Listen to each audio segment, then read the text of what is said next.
Hello student, welcome in YouTube channel जो कि आपको हर वक्त सटीक जानकारी प्रोवाइड करता है। सबसे पहले बता दूं, जो कि आपका बोर्ड परीक्षा है कक्षा 8वीं का सामाजिक विज्ञान यानी कि सोशल साइंस का पेपर है, हुबेहूब पक्का इसी टाइप आपका पैटर्न देख लेंगे। और हम आपको यहाँ पर 2020 और 2021 में जो पेपर आया था उसके बेस पे जो भी इंपॉर्टेंट क्वेश्चन बनते हैं प्लस आपको एक बेस्ट पेपर करवाने वाले हैं, तो वीडियो पूरा देखिएगा। सबसे पहले आपका पेपर पैटर्न देख लेते हैं। आप देखिए वार्षिक मूल्यांकन जो वर्कशीट है 2021-22 के लिए आप देखिए, जो कि यहाँ पर सब्जेक्ट दे रखा है सामाजिक विज्ञान यानी कि हिंदी माध्यम से आपको एक सामाजिक विज्ञान यहाँ पर जो कि परीक्षा अवधि ओवरऑल सभी आपको परीक्षा मार्क्स सभी कुछ यहाँ पर दे रखा है, ठीक है ना। सबसे पहले स्टार्ट कर लेते हैं क्वेश्चन नंबर 1 से। मैं आपको एक यहाँ पर जो पेपर है पूरा पेपर पैटर्न बताने वाला हूँ और पेपर विथ आंसर यहाँ पर हम सॉल्यूशन भी देख लेंगे, ठीक है ना। तो चलिए, अभी भी चैनल को सब्सक्राइब नहीं किया हो तो चैनल को सब्सक्राइब कर बेल बटन जरूर प्रेस करना, ठीक है। तो चलिए वीडियो पूरा देखिएगा क्योंकि बहुत इंपॉर्टेंट पेपर रहने वाला है आज का, ठीक है ना। सबसे पहले बता दो यहाँ पर आप देखिए, सबसे पहले पेपर में आपको इस टाइप पेपर आना है।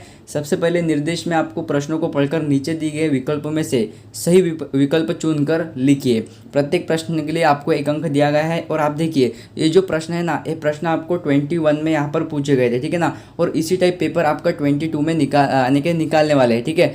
हाँ, मुझे बताया है क्या, ओके। एक यहाँ पर जो स्टूडेंट है मुझे यानी कि एक मैसेज कर रहा है कि सर क्या आपको पता है कि आप यही पेपर आएगा। तो फ्रेंड्स, ये जो पेपर है ना 21 का पेपर है और मुझे पता है लगभग इसमें से हाफ टाइप ऑफ क्वेश्चन आपको 2022 में आएंगे, आप लिख लो, ठीक है ना।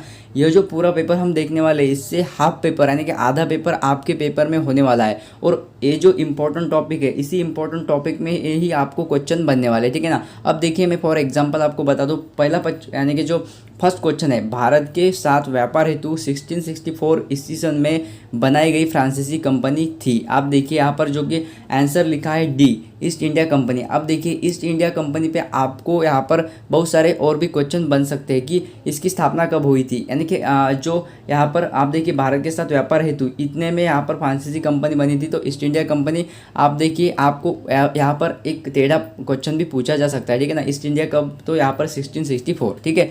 आप देखिए नंबर 2 क्वेश्चन है, आपको मैंने यह पेपर दिखाया है, हुबेहूब जो पेपर आपको आता है और इसी टाइप आपको पेपर लिखना होता है, ठीक है ना। तो फ्रेंड्स, फटाफट से लाइक कर चैनल को सब्सक्राइब कीजिए क्योंकि आप जब लाइक करते हो तो हमें अच्छा लगता है कि हम पढ़ाते हैं तो स्टूडेंट को हमारी आवाज़, हमारे पढ़ाने की जो रीत है, ठीक है ना, हमारी जो स्ट्रेटजी हम अपनाते हैं उस टाइप को लेकर स्टूडेंट खुश है नहीं खुश है, या मेरे आपको लाइक से यानी कि पता चलता है, ठीक है ना। तो ओवरऑल आप लाइक कीजिए और कमेंट ज़रूर कीजिए क्योंकि आपकी लाइक और कमेंट हमें बताता है कि हम किस टाइप आपको ओवरऑल सभी यहाँ पर यानी कि आपका सेटिस्फेक्शन कर रहे हैं क्या, ठीक है ना। ओवरऑल आप देखिए, सेकंड क्वेश्चन है, क्वेश्चन इंपॉर्टेंट है तो आप लिख लीजिए और लिखने की ज़रूरत नहीं, आप अगर मेरा वीडियो 1-2 बार देख ले तो ओवरऑल सभी समझ में आएगा आपको। और लिंक डिस्क्रिप्शन में प्रोवाइड है जिस पर आपको पीडीएफ भी मिलने वाला है। ओवरऑल इस टाइप पीडीएफ आपको मैं प्रोवाइड करा दूंगा जल्दी, ठीक है। तो आप टेलीग्राम भी ज्वाइन कर लीजिए। आप देखिए नंबर 2 में क्वेश्चन है, किसानों और दस्तकारों ने 1857 के स्वतंत्रता आंदोलन में क्यों भाग लिया था। तो आप देखिए, क्योंकि उन्हें राजस्व की मांग में वृद्धि का विरोध किया था, इसलिए यहाँ पर भाग लिया था किसानों और दस्तकारों ने, ठीक है। आप देखिए यहाँ पर लिखा हो, इस टाइप आपको लिखना पड़ेगा 1 मार्क्स के लिए, ठीक है। यहाँ पर फर्स्ट हो गया हमारा, सेकंड हो गया, बढ़ते थर्ड की तरफ, ठीक है ना। थर्ड की तरफ बढ़ते आप देखिए, थर्ड क्वेश्चन में आपको चौरी चौरा जो कांड है, ठीक है ना। आप देखिए जो चौरी चौरा नामक एक स्थान वर्तमान में किस राज्य में है। अब देखिए आपको चौरी चौरी जो घटना है, ठीक है ना, चौरी चौरा, ये घटना कब हुई थी, इस टाइप भी क्वेश्चन बन सकता है, जो कि इस बार 2021 में बना था कि उत्तर प्रदेश में चौरी चौरा नामक स्थान स्थित है वर्तमान में, ओके। आप देखिए आग्नेय शैल का उदाहरण है, तो एक ग्रेनाइट है जो कि उसका आग्नेय शैल का एक उदाहरण है। ग्रेनाइट पर भी क्वेश्चन पूछे जाते हैं। उत्तर अमेरिका महाद्वीप के दक्षिणी छोर पर स्थित है। अब देखिए आपको पता होगा कि क्या स्थित है, जो कि कोस्टा रिका यहाँ पर उत्तर अमेरिका महाद्वीप के दक्षिणी छोर पर स्थित है, कोस्टा रिका, ओके। आपको इस टाइप इसे लिखना है, आपको यही लिखना है ऑप्शन नंबर ए, और यहाँ पर ऐसे करके एक कोस्टा रिका ऐसे लिख दीजिए, आपका 1 मार्क्स हो गया पक्का, ठीक है। आप देखिए दक्षिण अमेरिका महाद्वीप की सबसे लंबी नदी कौन सी है, अमेजोन नदी जो कि दक्षिण अमेरिका की सबसे लंबी नदी है, ठीक है। पता होना चाहिए, इंपॉर्टेंट क्वेश्चन है, आप अपने दिमाग में फिट कर लीजिए, ठीक है ना। ओवरऑल आप फिट कर लीजिए क्योंकि आपको इसी टाइप क्वेश्चन बनने हैं, ओके।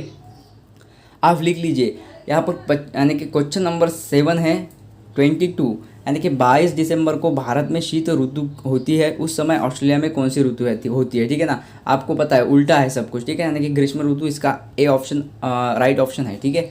राष्ट्रीय एकीकरण में नागरिकों के मन में कौन सी भावना व्याप्त रहती है। आप देखिए यहाँ पर जो कि इसका आंसर बनता है राष्ट्रीयता की भावना। राष्ट्रीय एकीकरण में नागरिकों के मन में जो है राष्ट्रीयता की भावना रहती है। इंपॉर्टेंट क्वेश्चन है, आप लिख लेना। लोकतंत्र में जनता अपने प्रतिनिधियों का चुनाव किस प्रकार करती है। प्रत्यक्ष रूप से करती है, ठीक है ना। इंपॉर्टेंट है और आप यहाँ पर इंपॉर्टेंट करके मैं लिख देता हूँ। देखिए प्रत्यक्ष रूप अप्रत्यक्ष रूप बहुत सारे स्टूडेंट को यहाँ पर गुमराह करता है, तो प्रत्यक्ष रूप आप ख्याल में रखिए, ठीक है। क्वेश्चन नंबर 10, सन 1954 में पंचशील समझौता किन दो देशों के बीच हुआ था। यह तो इम्पोर्टेंट है, भारत और चीन के बीच हुआ था। क्वेश्चन नंबर 10, ओके, भारत और चीन आपको लिख देना है। अब देखिए इस बंदे ने यहाँ पर गड़बड़ की है। अभी देखिए आपको बहुत सारे टीचर लोगों को दिक्कत होती है कि उन्होंने बी लिखा है, ए लिखा है, भारत और चीन लिखा है तो राइट तो दे देंगे, लेकिन आप इस टाइप गलती मत कीजिए, ठीक है ना। आपके हैंडराइटिंग अच्छी होनी चाहिए। ऐसे बी आपको लिखना है जो कि सबको दिखे, और भारत और चीन लिख देना है, ठीक है ना। तो आपको मार्क्स मिलेंगे। नंबर 11 की तरफ बढ़ते हैं, ठीक है ना। जो कि मैंने एक ऐसा पेपर उठाया जो कि आपको लिखा हुआ यहाँ पर मिलेगा, और किस टाइप लिखे हुए हम यहाँ पर थोड़ा आंसर भी देख लेंगे, जो कि आपको दिक्कत नहीं होगी कि क्या लिखना पड़ेगा और कितने मार्क्स के लिए लिखना पड़ेगा। आप मुझे कमेंट कीजिए कि आपको मेरा वीडियो कैसे लगा, और जो मेरी लैंग्वेज है, ठीक है ना, आपको बताने की जो तरीका है, स्ट्रैटेजी है, प्लस मैंने एक टिप्स और ट्रिक के लिए भी आपको एक वीडियो बना के दिया है। आप चैनल पर जाकर देख सकते हो कि पेपर के समय आपको क्या करना चाहिए, ठीक है ना। क्योंकि बहुत इंपॉर्टेंट है, आप पेपर के दिन स्ट्रेस लेते हो, विदाउट स्ट्रेस आप पेपर देने जाओगे तो आपका पेपर बहुत अच्छा जाएगा। क्योंकि आपने पढ़ाई की होती है, लेकिन आपके मन में एक ख्याल होता है कि मेरी पढ़ाई नहीं हुई, इसी कारण आप थोड़ा डगमगाते हो। तो बिल्कुल मत घबराइए, आप ओनली यहाँ पर ध्यान दीजिए कि किन इंपॉर्टेंट क्वेश्चन पर आपको ज़्यादा से ज़्यादा फोकस करना है, ठीक है ना। तो चलिए बढ़ते हैं आगे। 11 से लेकर 20 जो कि आपका मुद्दा आता है 3 मार्क्स का। तो 3 मार्क्स के लिए आपने अगर इतना लिखा तो आपको 3 मार्क्स तो नहीं मिलेंगे, ठीक है ना। लिख लो आप, 3 मार्क्स तो नहीं मिलेंगे, क्योंकि आप देखिए इस बंदे ने इतना लिखा है तो इसको ओनली 1 मार्क देगा देने वाला, ठीक है ना। तो आप ऐसा मत कीजिए। ये देखिए यूरोपीय व्यापारिक कंपनियां का जो उद्देश्य है, यूरोपीय व्यापारिक कंपनियां किस उद्देश्य से भारत में आई थी। अब देखिए आपको क्या करना है, पॉइंट वाइज तो लिखने के लिए आपके पास जगह नहीं है, ठीक है ना। लेकिन जो ब्रेव स्टूडेंट होते हैं, होशियार जो विद्यार्थी होते हैं, वो क्या करते हैं, पॉइंट वाइज लिखते हैं। यहाँ पर थोड़ी स्पेस करके देखिए, ए भी एक लाइन का इस्तेमाल करते हैं, ऊपर के लाइन का इस्तेमाल करते हैं। मतलब देखिए टोटल लाइन आपके पास 1 2 3 4 5 लाइन में आपका यहाँ पर 5 पॉइंट तो आ जाएगा। लगभग आपको 6 या 7 पॉइंट लिखने हैं, तो 6 या 7 पॉइंट लिख के आपको 3 मार्क्स मिलेंगे, क्योंकि 2 पॉइंट्स को 1 मार्क्स कंसिडर होता है। अगर आपने पैरा लिखा तो वो भी अच्छा है। आप देखिए यूरोपीय व्यापारिक कंपनियां व्यापार करने के उद्देश्य से भारत आई थी। इन 1 लैंग्वेज इन्होंने उत्तर यहाँ पर दिया है ना कि इन 1 वर्ड, आप मैं बोलूँगा इन 1 लाइन, तो इतने में आपको 1 मार्क्स मिलेगा ओनली। हाँ लिखा तो आंसर सही है, ठीक है ना, लेकिन यूरोपीय व्यापारिक कंपनियां किस उद्देश्य से भारत आई थी तो आपको थोड़ा बढ़ा के लिखना है, ठीक है ना। जैसे कि यूरोपीय व्यापारिक कंपनियां इसी सन इतने साल में आई थी। देन वन सबसे पहले तो यही आएगा, यूरोपीय व्यापारिक कंपनियां व्यापार करने के हेतु से आई थी। देन वन उनके व्यापार में क्या था, ओवरऑल आप लिख दीजिए, क्योंकि आपके पास पंक्तियाँ है, स्पेस है, और आपके पास 3 मार्क्स है, तो 1 मार्क्स के लिए आपको सफिशेंट 1 से 2 दे देगा, ठीक है ना। थोड़ा इधर उधर होता है बोलने में, तो आप समझ लीजिए, ठीक है ना। हाँ थोड़ी दिक्कत होती है। आप देखिए 1 या 2 मार्क्स आपको मिल जाएंगे, लेकिन 3 मार्क्स नहीं देगा, ठीक है ना। तो आप थोड़ा बढ़ा के 2 पॉइंट तो लिख दीजिए, ओके। फिर देखिए दोहरी शासन व्यवस्था से बंगाल की जनता पर क्या प्रभाव पड़ा। अब देखिए इसने क्या किया, भर भर के लिखा है ना, यही होता है, यही एक ट्रिक होती है लिखने की। इन्होंने भर भर के लिखा है तो पढ़ने वाला पढ़ेगा, और उनको 3 मार्क्स की जगह 2 या फिर 2.5 मार्क्स तो देगा ही देगा, ठीक है ना। इस टाइप होती है लिखने की एक पद्धति। अब देखिए महाराष्ट्र और पंजाब के प्रमुख क्रांतिकारों के नाम लिखिए। अभी उन्होंने अगर कुछ उनके बारे में लिखना होता तो उन्होंने लिख दिया होता, लेकिन उनको नाम ही पता नहीं, तो उन्होंने अगर यहाँ पर गांधी का नाम लिख दिया तो मार्क्स नहीं मिलेंगे, ठीक है ना।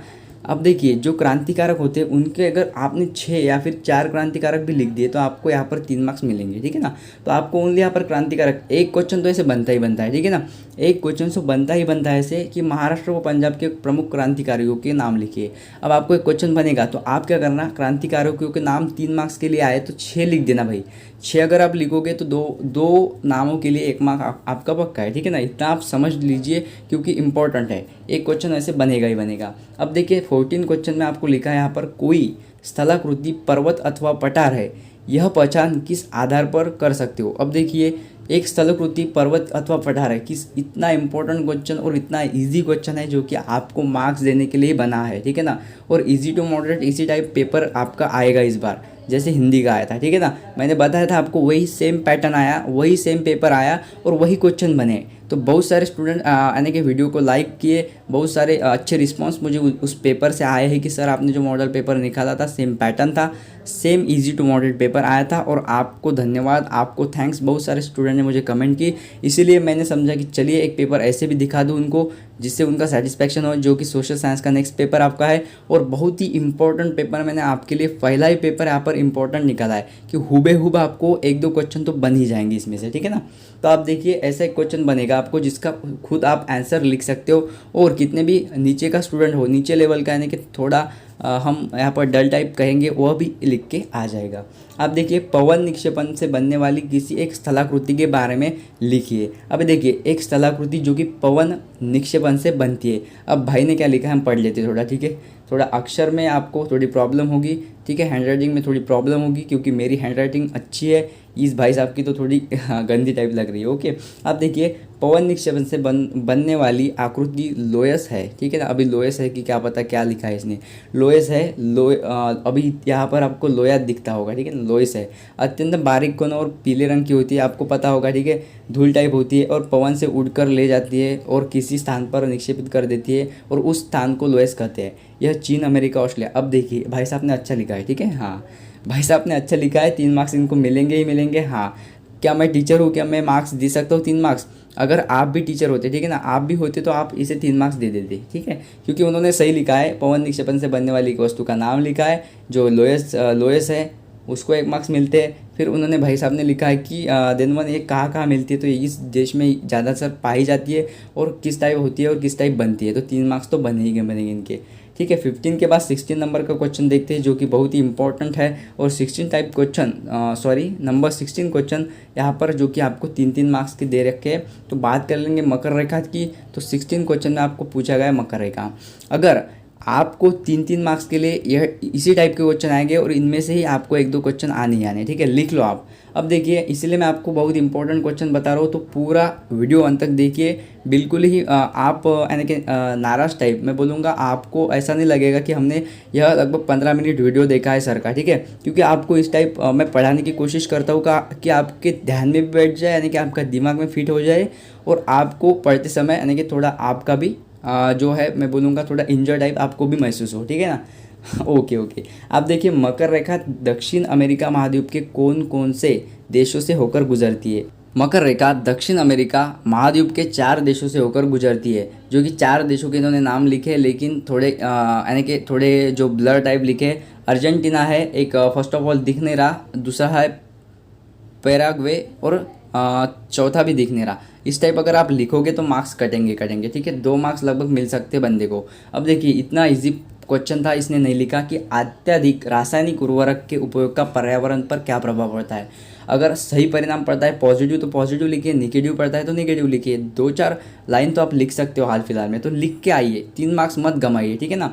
अब देखिए हमारे राष्ट्रीय लक्ष्य कौन कौन से है। अब देखिए लक्ष्य हमारे राष्ट्रीय कौन कौन से, इतना ईजी क्वेश्चन आप छोड़ के मत आना, ठीक है। हमारे राष्ट्रीय लक्ष्य है कि लोकतंत्र, ठीक है, पथ निरपेक्षता, राष्ट्रीयता, स्वतंत्रता और समानता, ठीक है ना। इंपॉर्टेंट है, इजी आउट है और क्वेश्चन भी इजी टाइप है, ठीक है ना। अब देखिए भारतीय सेना की संयुक्त कमान की स्थापना कब वो कहाँ की गई थी? मुझे एक बात बताइए, आप कमेंट करिए मुझे कि आपका जो पेपर रहता है इस टाइप छपा होता है कि आंसर शीट आपकी अलग होती है या और क्वेश्चन शीट आपकी अलग होती है क्या? मुझे कमेंट कीजिएगा। बहुत सारे स्टूडेंट मुझे कमेंट कीजिए, मुझे अच्छा लगेगा, क्योंकि आप देखिए अगर इस टाइप आपको पेपर आता है तो आपको लिखने में थोड़ी दिक्कत आएगी, आपको लाइन्स कम पड़ जाएगी। और बहुत सारे स्टूडेंट मुझे कमेंट करेंगे कि सर मुझे इस टाइप पेपर आता है, तो मैं आपको एक ट्रिक बताने वाला हूँ, शॉर्ट ट्रिक, जो कि आपको आउट ऑफ मार्क्स मिलेंगे 3 आउट ऑफ 3, 5 आउट ऑफ 5, कितने का भी क्वेश्चन हो। अगर आपके पास लाइन्स कम है तो मुझे कमेंट कीजिए आंसर शीट और क्वेश्चन शीट अलग अलग आती है या फिर इसी टाइप पेपर आता है, ठीक है। क्वेश्चन नंबर 19 है और हमारा पेपर यहाँ पर समाप्त होने जा रहा है, तो चलिए फटाफट से देख लेते हैं, ठीक है। भारतीय सेना की संयुक्त कमान की स्थापना कब व कहाँ की गई थी? आप अब देखिए कब की गई थी, तो यहाँ पर आपको एक साल लिखना है 1965 फॉर एग्जांपल। फिर कहाँ की गई थी, आपको एक नाम लिखना है, कहाँ की गई थी, तो जापान में की गई थी, पंजाब में की गई थी, ठीक है ना। इस टाइप आपको एक आंसर लिखना है, हो गया आपका काम। 2 मार्क्स के लिए 3 मार्क्स के लिए क्वेश्चन है इजी आउट। विश्व स्वास्थ्य संगठन की स्थापना का उद्देश्य लिखिए। अब देखिए इसमें विश्व जो स्वास्थ्य संगठन है उसकी स्थापना लिख देना, अगर ध्यान में है तो, नहीं लिखी तो भी चलेगा। और स्थापना का क्या उद्देश्य था, विश्व स्वास्थ्य संगठन, यानी कि विश्व स्वास्थ्य संगठन नाम में ही यहाँ पर उनका एक उद्देश्य लिखा है, विश्व स्वास्थ्य संगठन के नाम में। चलिए पढ़ लेते हैं भाई साहब ने क्या लिखा था, ठीक है ना। यहाँ पर लिखा है विश्व स्वास्थ्य संगठन की स्थापना का उद्देश्य विभिन्न देशों में ज्ञात स्वास्थ्य संबंधों समस्या का निराकरण या फिर निपरण करना है, ठीक है ना। यानी कि इम्पोर्टेंट है, इजी आउट है, और आपको भी यहाँ पर नाम को देख कर ही यहाँ पर पता चल जाएगा कि क्या लिखना है, ठीक है। टोटल 20 क्वेश्चंस हमने देख लिया, यानी कि ओवरऑल पूरा पेपर यहाँ पर हमने देख लिया। तो आप टेंशन बिल्कुल ही मत लीजिएगा, फर्स्ट पेपर हमारा आज कंप्लीट हुआ है। लगभग मैं आपके 5 पेपर कराने वाला हूँ। ओवरऑल 5 पेपर अगर आपने कर लिए और थोड़ा भी स्टडी नहीं किया, यानी कि थोड़ा भी आप पढ़े नहीं, 5 पेपर के पूरे क्वेश्चन आपने पढ़ लिए, तो भी आपको आउट ऑफ मार्क्स मिलने से कोई नहीं रोकेगा। तो आप मेरे चैनल पर ट्रस्ट करते हो, मुझ पर ट्रस्ट करते हो, मैं जो पढ़ाता हूँ, ठीक है ना, मैं जो पढ़ाता हूँ उस पढ़ाने पर ट्रस्ट करते हो, तो फ्रेंड्स बिल्कुल ही ट्रस्ट करना आपका जायज़ है, बनता ही है। क्योंकि आपको मैंने फर्स्ट ऑफ ऑल पहला ही पेपर इतना इंपॉर्टेंट और इतना अच्छा करवाया जो कि 2021-22 में आया था, और सभी क्वेश्चन के answer with tricks and tips. तो फ्रेंड्स आप इसी टाइप पेपर लिखिएगा, और यहाँ पर मुझे पता है कि आपके एग्ज़ाम तो अच्छे जा रहे होंगे। मुझे कमेंट कीजिए कि आपका पिछला पेपर जो कि हिंदी का है अच्छा गया या फिर बुरा गया। आउट ऑफ 80 आपको कितने मार्क्स मिल सकते हैं और आपको आने वाले पेपर में कितने मार्क्स लेने हैं। तो चलिए फटाक से आखिरी बार एक रिक्वेस्ट है कि चैनल को सब्सक्राइब कर बेल बटन ज़रूर प्रेस करना, और टेलीग्राम में लिंक है उसे ज्वाइन कर लेना, जो कि मेरा टेलीग्राम ग्रुप है। वहाँ पर पीडीएफ्स मिलते हैं आपको, और सभी स्टडी मटेरियल फ्री में आपको मिलता है। तो फ्रेंड्स फटाफट से चैनल को सब्सक्राइब कर बेल बटन ज़रूर प्रेस करना।